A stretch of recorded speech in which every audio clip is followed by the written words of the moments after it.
নমস্কাৰ সকলোকে আশা কৰোঁ সকলো ভালে কুশলে আছে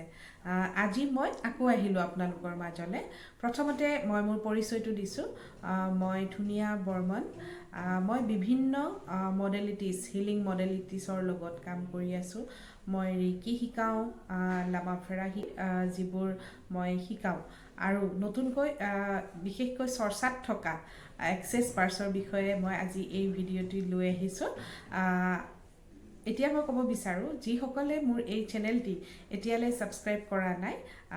আশা কৰোঁ আপোনালোকে ছাবস্ক্ৰাইব কৰি দিব ইয়াত সৰু সুৰা কিছুমান টিপছ দি থকা হয় যিবোৰৰ আপডেট পাবলৈ আপোনালোকে ছাবস্ক্ৰাইব কৰি দিব বুলি আশা ৰাখিলোঁ ঠিক আছে এতিয়া আজি মই আপোনালোকৰ মাজলৈ লৈ আহিছোঁ ভিডিঅ'টি হৈছে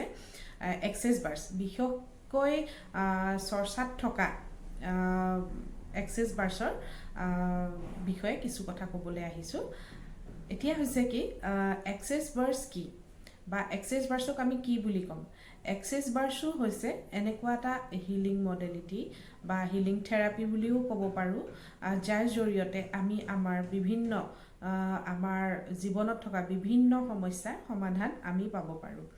ইয়াত কি কৰা হয় এই এক্সেছ বাৰ্ছ উদ্ভাৱন কৰিছিলে এই মডেলিটি উদ্ভাৱন কৰিছিলে গেৰী ডগলাছ তেখেত আমেৰিকাৰ বাসিন্দা আৰু এই সুযোগতে মই তেখেতলৈ এটা ধন্যবাদ জনাব বিচাৰিছোঁ তেওঁ আমাক ইমান সুন্দৰ এটা মডেলিটি আমাৰ মাজলৈ আগবঢ়াই দিয়াৰ বাবে বহুত বহুত বেছি ধন্যবাদ জনাইছোঁ এই সুযোগতে মই মোৰ মেণ্টৰ আৰ্চি বৰঠাকুৰ তেখেতকো ধন্যবাদ জনাইছোঁ তেখেতৰ সান্নিধ্যত মই এই বাৰ্ছৰ বিষয়ে একেলগে শিকিবলৈ পালোঁ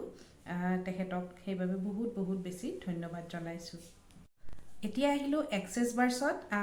কি কৰা হয় এক্সেছ বাৰ্ছ যিটো থেৰাপি বা হিলিং মডেলিটি ইয়াত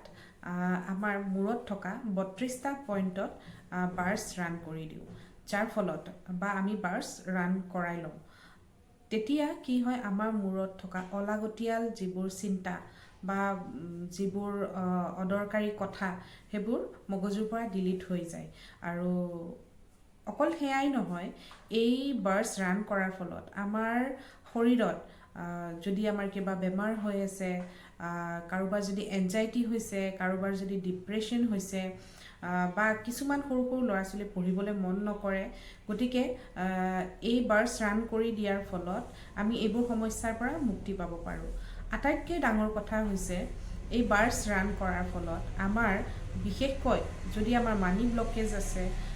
ফাইনেন্সিয়েল আমি কিবা প্ৰব্লেমত ভুগি আছোঁ তো এইবোৰ সমস্যাৰ পৰা আমি বিশেষকৈ পৰিত্ৰাণ পাব পাৰোঁ খুবেই সুন্দৰ মডেলিটি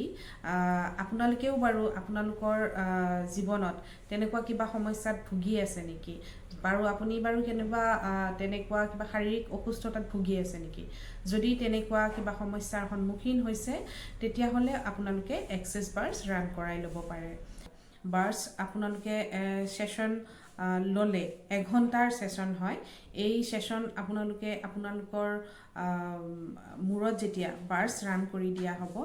লাহে লাহে দেখিব এইবোৰ সমস্যাৰ পৰা আপোনালোকে মুক্তি পাব পাৰিছে গতিকে আপুনি যদি এনেকুৱা ধৰণৰ কিবা সমস্যাত ভুগি আছে তেতিয়াহ'লে আপুনি মোৰ সৈতে যোগাযোগ কৰিব পাৰিব মোৰ নম্বৰটো ইয়াত দিয়া থাকিব বাৰ্ছৰ বাবে ছেশ্যন বুক কৰিব লাগে আপোনালোকে সেই ছেশ্যন বুক কৰিবলৈ মোৰ সৈতে যোগাযোগ কৰিব পাৰে বা ডাইৰেক্টলি আপোনালোকে কণ্টেক্ট কৰিব পাৰে সেই অনুযায়ী আমি ছেশ্যন বুক কৰি দিম সেইমতে আপোনালোকে উপস্থিত হ'ব ঠিক আছে আজিলৈ আহোঁ আশা কৰোঁ মোৰ এই চেনেলটি আপোনালোকে আদৰি ল'ব আৰু যিসকলে এতিয়াও ছাবস্ক্ৰাইব কৰা নাই এবাৰ ছাবস্ক্ৰাইব কৰি ল'ব ঠিক আছে থেংক ইউ